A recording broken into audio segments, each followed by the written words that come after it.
Bueno, vamos a hablar de ocultación cardíaca.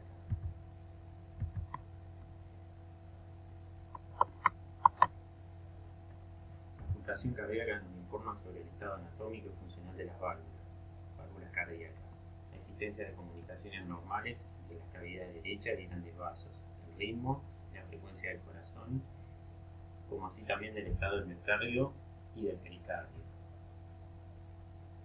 Los ruidos cardíacos son la expresión sonora del cierre de las válvulas. Estos ruidos se ocultan en 5 focos de ocultación. Encontramos el foco aórtico a nivel del segundo espacio intercostal paraesternal derecho, el foco pulmonar a nivel del segundo espacio intercostal paraesternal izquierdo, el foco tricutibio a nivel paraesternal izquierdo a nivel del quinto espacio intercostal, y el foco mitral o aplexiano a nivel del quinto espacio intercostal, línea medio clavicular. También el foco aórtico decisorio a nivel paraesternal izquierdo, tercer espacio intercostal. Para poder entender los ruidos cardíacos, primero debemos repasar la fisiología cardíaca. Antes de escuchar el primer ruido cardíaco, las válvulas auriculoventriculares se encuentran abiertas durante el periodo diastólico. La sangre que proviene de la aurícula izquierda pasa al ventrículo izquierdo por diferencia de presión, que finaliza con la sístole auricular, que se representa por la onda P del electrocardiograma. Luego de un muy breve periodo de tiempo de espera, representado por el segmento PR, cuya finalidad es la correcta sincronía entre la aurícula y el ventrículo, comienza la sístole ventricular, que coincide con el complejo QRS y el cierre de las válvulas auriculoventriculares responsables del primer ruido cardíaco. Inicia así el periodo de contracción isovolumétrica, donde las válvulas auriculoventriculares se encuentran cerradas y las sigmoides también están cerradas, porque todavía no se supera la presión de la arteria aorta. Cuando la presión del ventrículo izquierdo es mayor que la de la arteria aorta, se abren las válvulas sigmoides. En este caso la aórtica, pero también la pulmonar en el circuito derecho. Y comienza así el periodo de eyección. A medida que el ventrículo se va vaciando, la presión intraventricular va cayendo. Todo es por juego de presiones.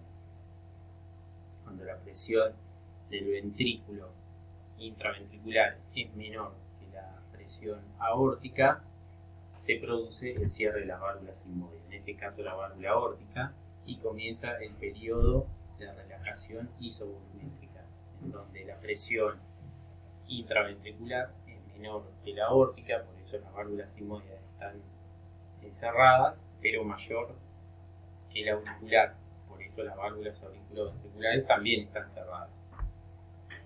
A medida que desciende la presión en el ventrículo y cae por debajo de la presión auricular, se produce la apertura de las válvulas auriculoventriculares, comienza nuevamente el periodo diastólico y inicia nuevamente el ciclo que acabamos de describir.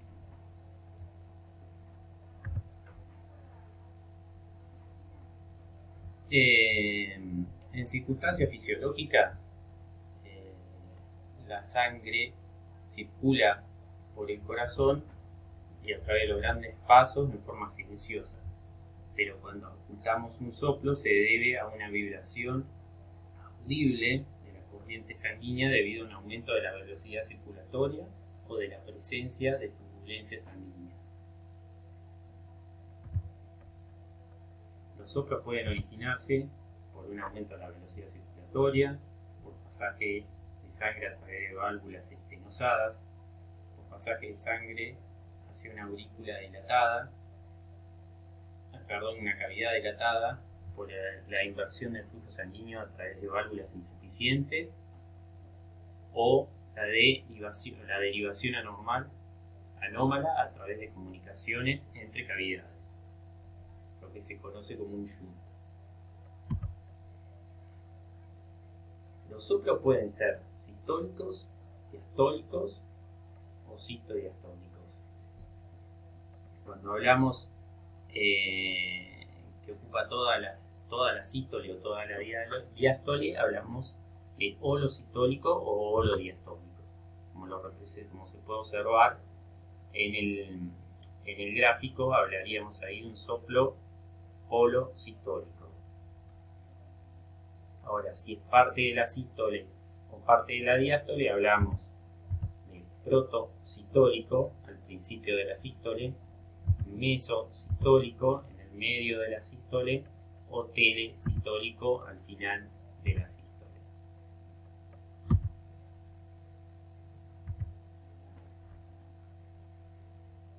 Los soplos pueden ser soplos sistólicos de eyección, cuando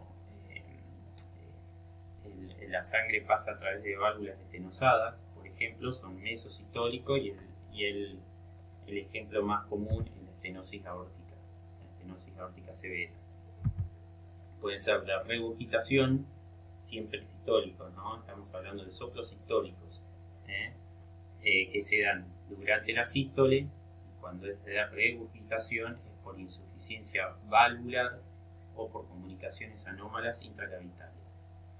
En caso de ser graves, son holosistólicos.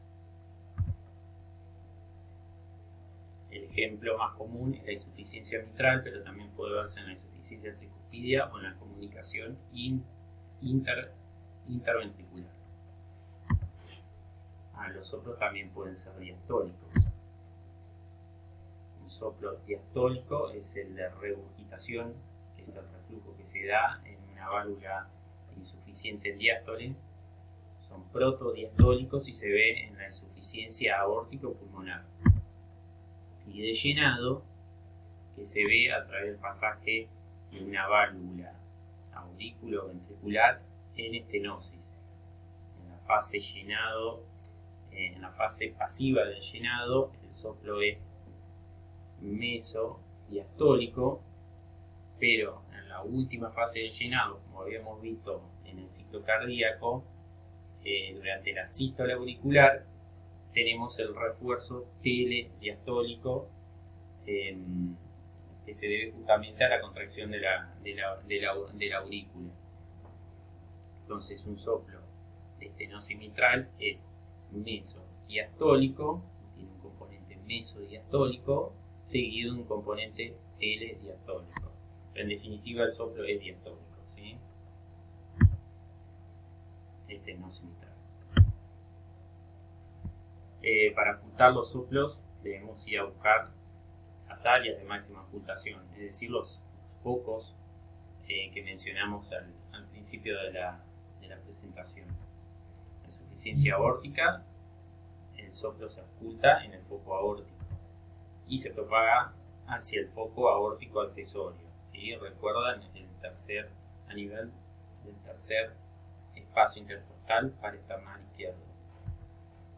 En la insuficiencia mitral, el soplo es sistólico, regurgitante y se oculta hacia el ápex.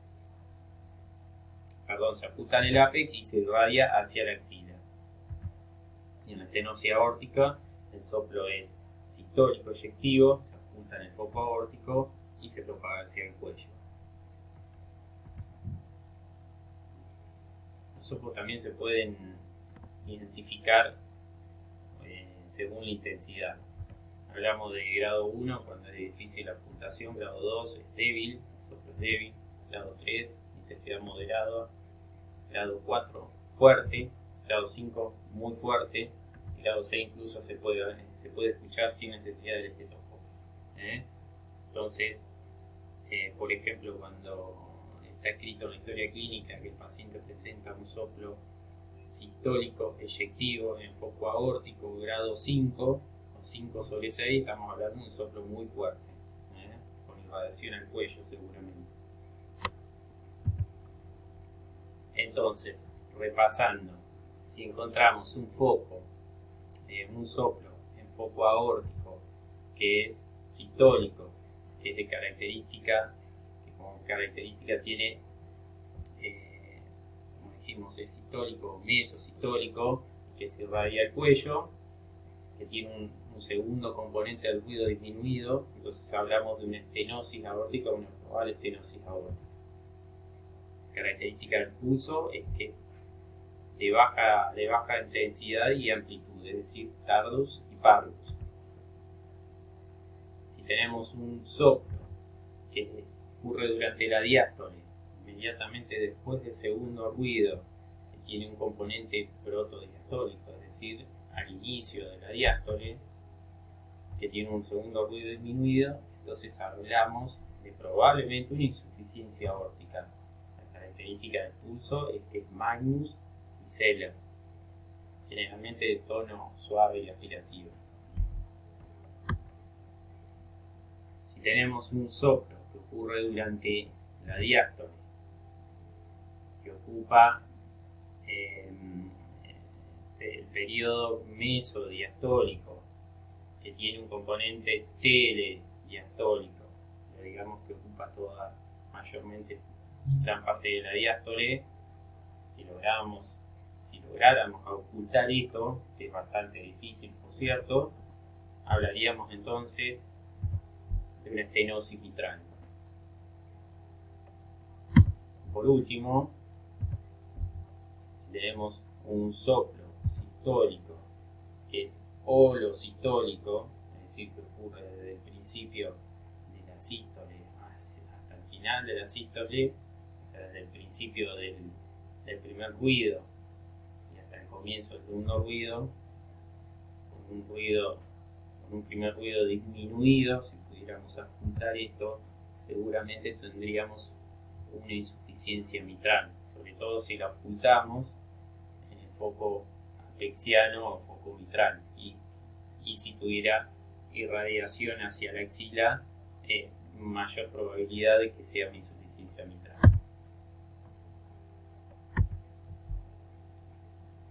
Entender los soplos no es fácil, pero si logramos entender la anatomía cardíaca y la fisiología, es mucho más fácil su comprensión y su interpretación. Bueno, muchas gracias por su atención.